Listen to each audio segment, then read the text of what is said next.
Buddy, this is Larry, and today I'm working on connecting rods, um, making sure they're not bent or twisted.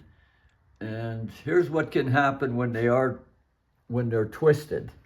You see that wear pattern on that piston.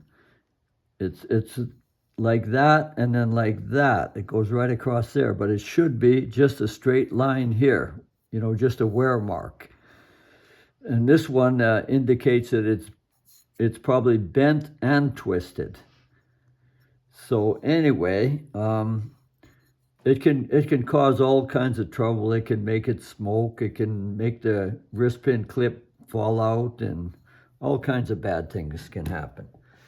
So here's a set of rods, Harley rods, and here's a set of Indian rods.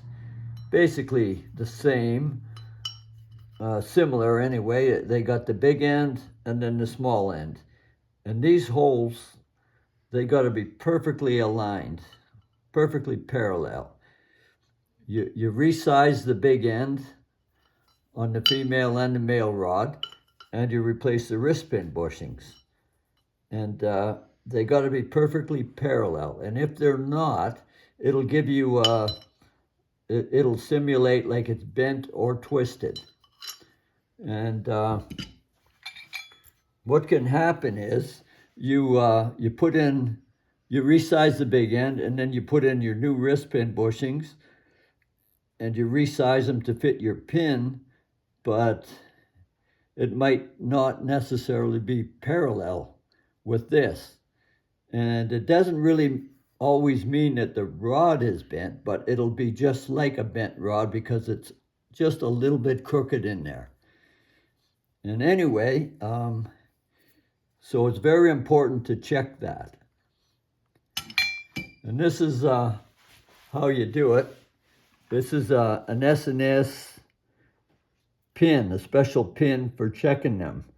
And in the book, it tells you to use 2 pieces of paper, and paper's about 3 thou thick. And so you just put 2 strips in there and pull it through. But the way I do it, to check that they're square and straight, I'll just put a 1 thou feeler gauge, and I'll try and put it through each side. And if it won't go in, then you know that's good and flat there. Then you do this side.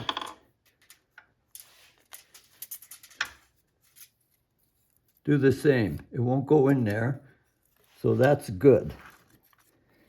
But here's another step you have to do. You have to roll it all the way around. And then you check on the other side. Do that again. And if there's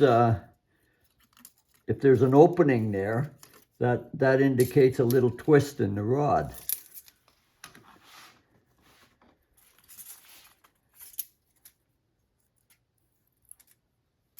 And you can't fit a 1 thou in there when this is right up there. And that indicates that that is straight.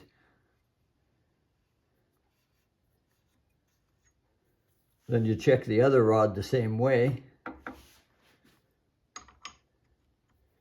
You put the S&S checking pin in there, and it rests just on the deck of the cases.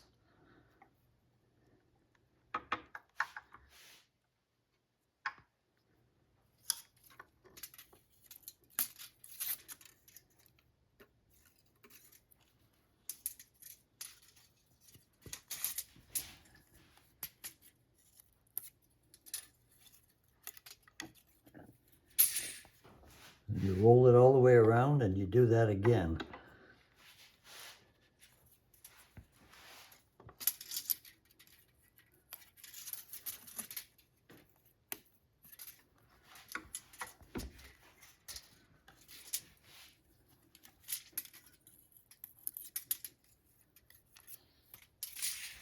So everything's in pretty good alignment, and when I put them together, I like to check them for straightness before I put the wheels together.